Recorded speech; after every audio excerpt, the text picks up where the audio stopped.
यह है आईआईटी दिल्ली का कैंपस और ये जो आपको ड्रोन दिख रहा है उसका फ्लाइट कंप्यूटर एक इंडियन स्टार्टअप जीरो ड्रैग ने बनाया है। मैं आपको पूरा प्रोसेस दिखाऊंगा, कैसे वो पीसीबी के ऊपर अपनी चिप्स वगैरह लगाते हैं, कैसे कैसे प्रोडक्ट्स हैं उनके। हम एक एक्चुअल ड्रोन भी असेंबल करेंगे, मैं आपको दिखाऊंगा कितना आसान है एक ड्रोन बनाना, और एंड में हम कॉस्ट भी डिस्कस करेंगे कि कुछ ऐसे ड्रोन का बिल्ड का कॉस्ट क्या आता है। सबसे पहले स्टार्ट करते हैं क्या पार्ट्स लगते हैं एक ड्रोन के ऊपर। काफी सिंपल है।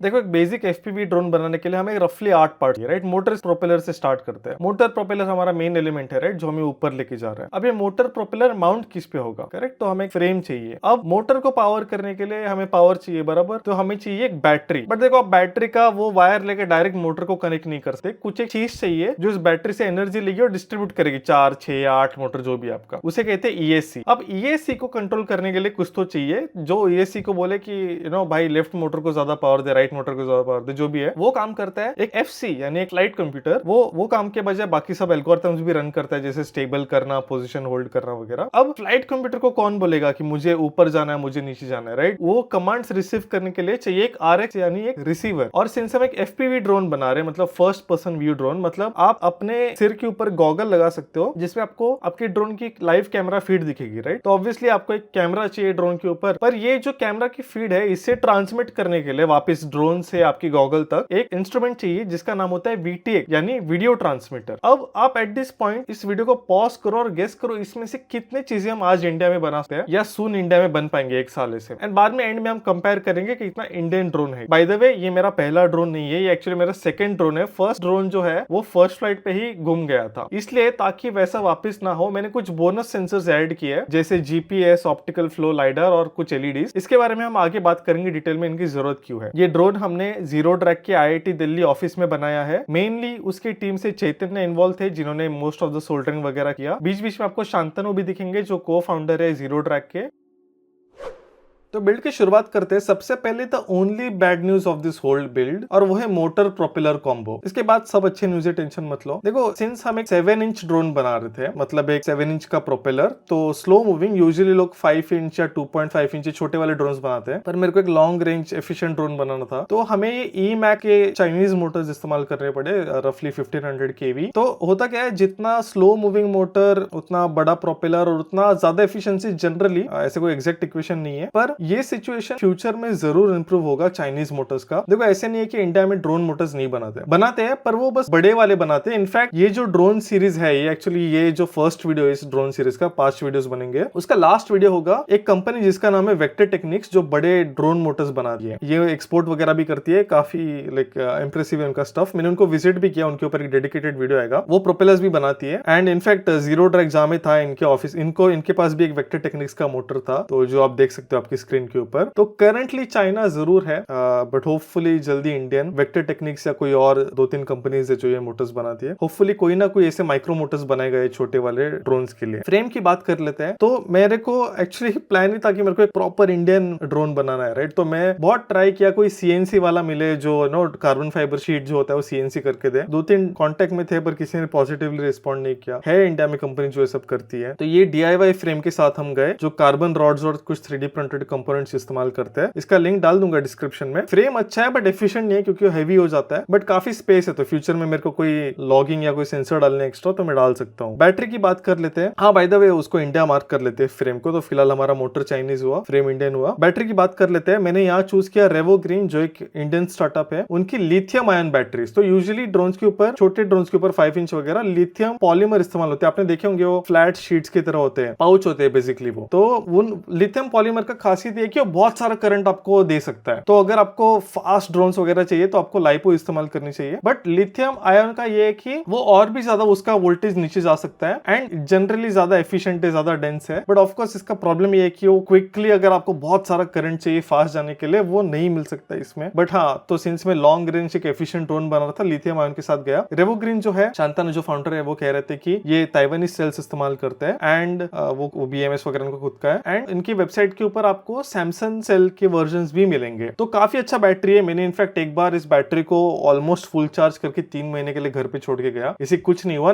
कभी नहीं करना ये, उसे स्टोरेज चार्ज पे रख के जाओ अगर आप बहुत दिन के लिए कहीं जा रहे हो तो। बहुत अच्छा बैटरी है, आई लव्ड इट। तो इसे भी इंडिया मार्क करते हैं। अभी स्टैक को अनबॉक्स करते हैं। देखो जब जनरली कंपनीज ना ईएससी और जो फ्लाइट कंप्यूटर है वो साथ में एज अ स्टैक बेचते हैं, उसे स्टैक कहते हैं। जीरो ड्रैग हो या ये जो फेमस चाइनीज कंपनी है स्पीडीबी और दूसरे ब्रांड्स भी एज अ साथ में बेचते हैं। ऐसे नहीं कि आप अलग नहीं खरीद सकते, अलग खरीद सकते हो, बट हाँ, तो इस टैग को अभी अनबॉक्स करते हैं जो चैतन्य करेगा। तो इनका अनबॉक्सिंग एक्सपीरियंस मुझे काफी अच्छा लगा। ईएससी एंड जो फ्लाइट कंप्यूटर है वो काफी अच्छी तरह लेड है। अगर आपने कभी स्पीडीबी वगैरह इन चाइनीज मैन्युफैक्चरर्स का स्टैक अनबॉक्स किया है तो आपने देखा होगा उनका भी काफी अच्छा होता है। तो इनको अगर उनसे कम्पीट करना है तो उनको मैच करना पड़ेगा, उनसे बेटर करना पड़ेगा, राइट। एंड शांतनु कह रहे थे कि इवन एक बॉक्स बनाना आपके स्पेसिफिक रिक्वायरमेंट का, ये मैट फिनिश, ये वो कलर्स, एक्यूरेसी वगैरह बहुत मुश्किल है इंडिया में, कि बहुत कम वेंडर्स है जो कर सकते हैं। स्पेशली इस छोटे वॉल्यूम के लिए उनके लिए कॉम्प्लिकेटेड हो जाता है। ये सेम कंप्लेन मैंने काफी हार्डवेयर स्टार्टअप से सुना है इंडिया के। तो हाँ, होपफुली ये सिचुएशन इंप्रूव ओवर टाइम जो होगा और हो रहा है। ईएससी अगर आप देखो तो ये भी काफी अच्छी तरह उन्होंने फिनिश किया है। ये जो मेटल ब्लॉक है वो एनोडाइज्ड एल्यूमिनियम है, वो ब्लैक कलर फिनिश इसके ऊपर। मेरे केस में इसके ऊपर एक रेड कलर भी है जो डबल एनोडाइजेशन वगैरह, बहुत कॉम्प्लिकेटेड है ये प्रोसेस। इंडियन वेंडर्स के साथ मिलकर किया है। एंड आई थिंक अभी उन्होंने स्विच किया to a black and silver. उनके मैं लिंक्डइन पोस्ट दिख रहा था, अभी कलर चेंज हुआ है। काफी अच्छा फिनिशिंग है। ईएससी का क्वालिटी वगैरह भी काफी अच्छा है, 55 एम्पियर का है। फ्लाइट कंप्यूटर जो है वो भी मेरे को अच्छा लगता है क्योंकि ये शोल्डरलेस डिजाइन है। मतलब ऑलरेडी इसके ऊपर सब पिन्स आते हैं। अगर आप साइड में देखो तो आपका जीपीएस, वीटीएक्स, रिसीवर वगैरह सबके लिए पिन से ऑलरेडी आप डायरेक्ट प्लग इन करो। ऑलमोस्ट कुछ भी सोल्डर नहीं करना पड़ेगा आपको, अगर आप अनलेस आपको एक्स्ट्रा एक्सेसरी यूज कर रहे हो। मुझे लगता है मेरा जो फर्स्ट ड्रोन था वो इसी के वजह से क्रैश हुआ है, क्योंकि मैंने कोई तो सोल्डर गंदा किया था। तो हाँ, जितना कम सोल्डरिंग कर पाए उतना better. And even cost wise अगर आप देखो तो जीरो ड्रैग का F7 स्टैक जो है वो उनकी वेबसाइट के ऊपर 7 पॉइंट समथिंग थाउजेंड। एंड अगर आप सेम पीडीबी का देखो जो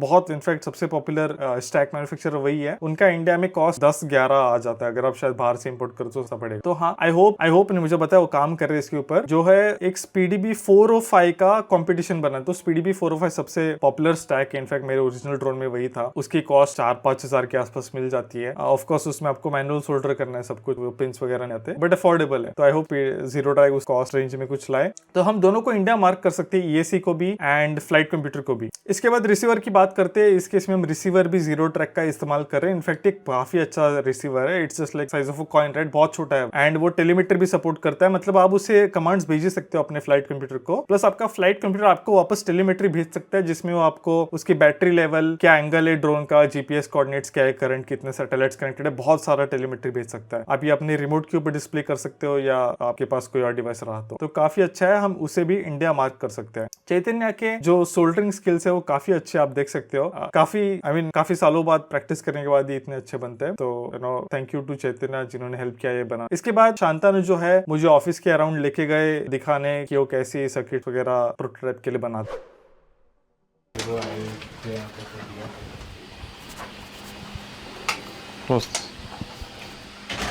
So this is the zero drag tool room. These come in different forms. This is a frameless stencil. It doesn't have a border around it. This is a frame stencil. So whatever product we have to do a prototype run of, we get a stencil made from it locally. This is where the PCB needs to be placed. So these are guide pins that help keep the PCB in place, right? These are adjustment knobs so that the PCB openings and the stencil openings can be aligned. Once that's done, we apply solder paste. We apply it using a spatula. This is our ESC test jig. This is what we have completely built in-house. We use a lot of 3D printing. We use a lot of laser cutting of these acrylic sheets to build it. So we place a ESC here. We close it. Now the ESC can be tested in place machine. So this machine is what's responsible for picking up all the small components that will be placed on the PCB and placing it on the actual position where it needs to go on that specific piece. Once all the component placement is done, we use this oven. This is a 3-stage reflow oven. So it has 3 stages on the top and 3 stages on the bottom. So there's a soaking, there's a reflow, and then there's a cooling stage. It will look something like this then once. Yes. So once it's done, this is what the final assembled PCB looks like. Okay, this is a GPS? Yes, this is a GPS. These are second batches of our RTK GPS systems. Some assembly is still pending.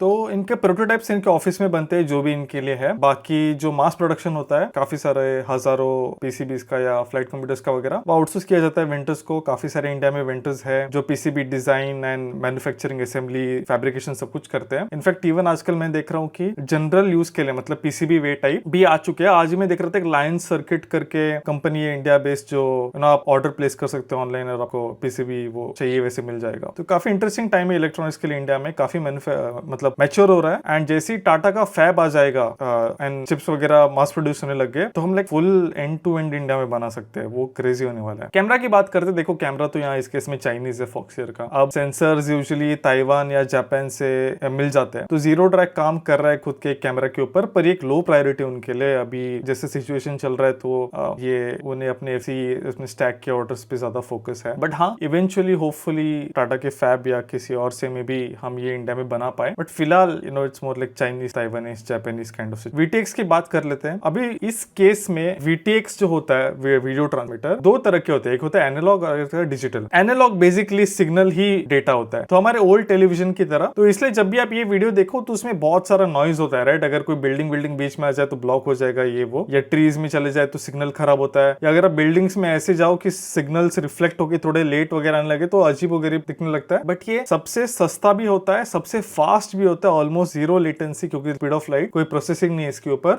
But हाँ और light भी होते हैं इनकी चीजें। But दूसरा होता है डिजिटल जो आपने अगर DJI का जो एवेटा या जो DJI का FPV वगैरह देखा होगा वो डिजिटल सिस्टम यूज करते हैं एंड ये मतलब HD क्वालिटी राइट, बहुत अच्छी क्वालिटी, क्रेजी गुड, एकदम रियलिस्टिक। और इसके ऊपर यूजुअली डिले एसोसिएटेड होता है क्योंकि एडिशनल प्रोसेसिंग होती है सिग्नल रिसीव करने के बाद, इसलिए वो इतना अच्छा मेंटेन कर पाते हैं। बट ये सिस्टम्स बहुत महंगे होते हैं। लाइक अगर आप DJI का कुछ गॉगल्स से देखो वही 60-60 हजार के गॉगल्स होते हैं, और अगर आप DJI का वो O4 डिजिटल सिस्टम लेने जाओ जो आप अपने खुद के ऊपर ड्रोन के ऊपर लगा सकते हो वही 20-30 हजार। तो बहुत महंगे डिजिटल सिस्टम्स। ऑफ कोर्स मेरे औकात के बाहर है तो मैंने इसके लिए एनालॉग चूज किया और मैंने एनालॉग गॉगल्स भी खरीदे जो 5000 वगैरह में मिल जाते हैं। जीरो ड्रैग ऑल्दो खुद का एनालॉग VTX बना रहा है, डिजिटल VTX भी बना रहा है, एनालॉग VTX ऑलमोस्ट रेडी है, बट इस वीडियो के टाइम के लिए रेडी नहीं था तो हमने चाइनीज VTX यूज किया। बट हाँ ये जल्द इंडियन हो जाएगा। तो हाँ ये सिचुएशन है फिलहाल। तो बोनस सेंसर्स और कॉस्ट के बारे में बात करने से पहले हम एक चार्ट देख लेते हैं जो हमने देखा था। काफी सारी चीजें इंडियन है इस ड्रोन में या जल्द इंडियन होगी 1 साल के अंदर, एंड मैं डेफिनेटली पार्ट 2 जरूर बनाऊंगा 1-2 साल में जब हम 100% इंडियन जा पाए इस ड्रोन के ऊपर। बट काफी अच्छा स्कोप है यार। आई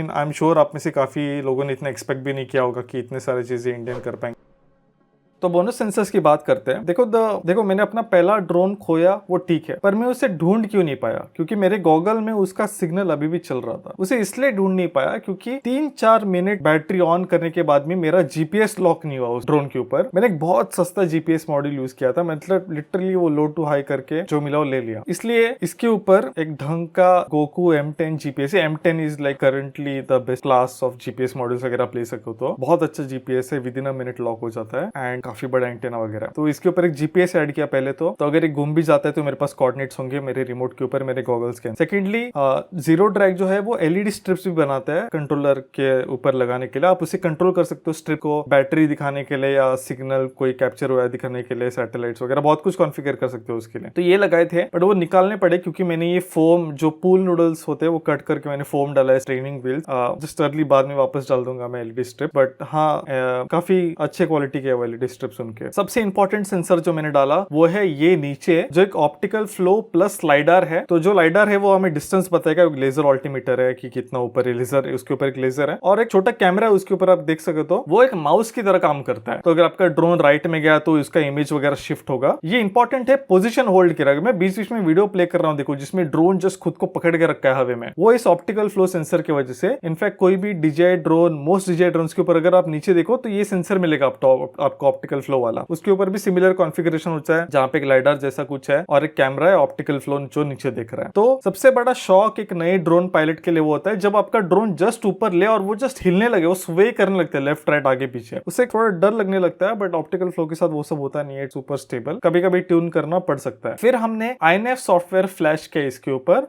बेटा फ्लाइट और INAV ये कॉमन सॉफ्टवेयर है जो फ्लैश कर जाते हैं। मैं आपको रिकमेंड करूंगा, जॉशुआ बार्डवेल करके एक यूट्यूबर है, बहुत ओल्ड OG यूट्यूबर है स्पेस में। अगर आपको खुद का बिल्ड करना है तो उसकी ट्यूटोरियल्स फॉलो करो। कुछ इंडियन यूट्यूबर्स भी जो आप देख सकते हो, बट मुझे कॉन्फिडेंस। फिर हमने इसे IIT दिल्ली कैंपस में टेस्ट किया, इसे फ्लाई किया, काफी अच्छा फ्लाई किया। इवन दो मैंने बैटरी 4S डाली, इस मोटर्स जो 6S के मोटर्स है यानी 6L सीरीज में, मैंने सिंस बजट कंस्ट्रेंट्स थे मेरे तरफ से तो मैं 6S नहीं ले पाया, तो 4S पे भी काफी अच्छा परफॉर्म कर रहा है, but eventually I hope to upgrade to 6S। तो अभी कॉस्ट की बात करते हैं। मैं जल्दी जल्दी आपको बहुत से नंबर स्पिट करूंगा। मोटर प्रोपेलर देखो, ये क्लास का मोटर प्रोपेलर टुगेदर रफली 1700 पर पीस पड़ता है, तो उसके हुए 6800। फ्रेम सिंस DIY किया तो वोंट कंसिडर कॉस्ट, बट इसका अगर आप, मैं देख रहा था मार्केट कॉस्ट, अगर आप करने जाओ तो 3000 तो मिनिमम देने आपको। एंड ये जो 7 इंच 10 इंच के फ्रेम से तो मिलते भी नहीं, मिलते वो बहुत ज्यादा महंगे, तो सेंस ही नहीं है लेने में। तो 4 से 5000 आपका फ्रेम का कॉस्ट आएगा। बैटरी जो मैंने पैसे दिए वो 3300 कुछ दिए थे बैटरी के लिए, जो 4500 मिलियन पार्स 4S बैटरी थी। EAC और जो मतलब general stack EAC plus fight computer वो 7.5 इस केस में पकड़ लेते हैं जीरो ट्रैक का। रिसीवर का 1500, कैमरा 3.5, 2.5, 1.5 की, आई मीन आपके ऊपर आप क्या TVL चूज करो कितने लाइन वगैरह वो सब। वीडियो ट्रांसमीटर अराउंड 3000 के आसपास पड़ता है एनालॉग वाला। GPS का कॉस्ट हुआ 2.5 के। रिमेंबर आपको बैटरी के लिए चार्जर खरीदना है जिसका एक्स्ट्रा कॉस्ट होगा 2000। आपको एक रेडियो कंट्रोलर खरीदना होगा। मेरे केस में मैंने रेडियो मास्टर पॉकेट यूज किया था जिसका कॉस्ट 5000 के आसपास है, ELRS वर्जन। चीपेस्ट गॉगल 5000 है, चीपेस्ट। अगर आपको ऑन बोर्ड रिकॉर्डिंग वगैरह चाहिए तो आपको 6-7 हजार एक्स्ट्रा देने पड़ेंगे, तो मेरे इसमें तो वो सब नहीं है। मैंने previous drone literally low to high करके बनाया था। एंड मैंने सिंस ऑप्टिकल फ्लो लाइडर लिया, उसका कॉस्ट अराउंड 2500 आ जाता है। तो टोटल रफली मेरा 42000 हो जाता है कॉस्ट। बट रिमेंबर कि आपका जो गॉगल हुआ, चार्जर हुआ, ये कंट्रोलर हुआ, ये परमानेंट इन्वेस्टमेंट है, राइट? आप ड्रोन चेंज सकते हैं, मतलब फ्रीक्वेंटली चेंज नहीं करना आपको, वो परमानेंट इन्वेस्टमेंट। मेरे केस में जो स्टैक है, जो रिसीवर है, वो जीरो ड्रैग ने कंट्रीब्यूट किया, तो वो जीरो कॉस्ट हम पकड़ सकते हैं। एंड मैंने उनको उसके ऊपर 10,000 दिए मोटर, GPS, VTX कैमरा के लिए। अब उनमें से कुछ पार्ट्स यूज थे, कुछ पार्ट्स न्यू थे। सिंस जीरो ड्रैग काफी सारा टेस्टिंग करता है, तो काफी सारे पार्ट्स ऑर्डर करते रहते हैं, तो ये चांस मिल जाता है थोड़े यूज पार्ट्स खरीद का। मैं तो शांतनु को और भी ज्यादा दे रहा था, वो लेने के लिए रेडी नहीं था। तो इन ऑल मेरा पर्सनल कॉस्ट प्रीवियस ड्रोन को अकाउंट नहीं कर रहा हूँ, ऑल्दो प्रीवियस ड्रोन मेरा वीडियो के लिए ही बन रहा था, बट वो छोड़ो। तो मेरा कॉस्ट करीब 20-25 हजार के आसपास आ जाता है इस वीडियो के लिए, इस ड्रोन के लिए, जो रिकवर नहीं हो रहा है बाय द वे। अगर ये वीडियो 1 मिलियन व्यूज पहुंचता है तो शायद हो, बट बहुत मुश्किल है। It's okay. इसलिए मैं अपने मेंबर्स को थैंक यू कहना चाहता हूँ, जिनकी वजह से मैं ऐसे लॉस मेक वीडियोस बना सकता हूँ। इनफैक्ट काफी सारे वीडियोस, स्पेशली ट्रैवल जो वीडियोस होते हैं जहाँ मैं कहाँ विजिट करके बना रहा हूँ, वो जनरली लॉस ही वीडियोस ही होते हैं, बट दैट्स ओके, राइट? ये वीडियो मनी, ये चैनल मनी मिलकर चैनल नहीं है। I want to make difference of cover Indian engineering. तो हाँ, आई होप आपको ये वीडियो अच्छा लगा। ओरिजिनल एम था एक 100% इंडियन ड्रोन बनाना, उसी से स्टार्ट किया था, बट थोड़े बीच में इश्यूज आए। होपफुली इस वीडियो का एक रीटेक बनेगा 1 साल के अंदर, होपफुली, या 2 साल के अंदर, एंड वो 100% इंडियन होगा। Thank you. Jayam Sharma, Chaitanya, Pradeep Mohandas, Vishal Bharat, Kripal Patel, Shaunak Perni, Kumar Akhil, Chandrabadan Singh, Shrikant Kapde, Mundra, Vishesh Vatsal, what's new, Vidyasagar Rauniki, Varshishth Reddy.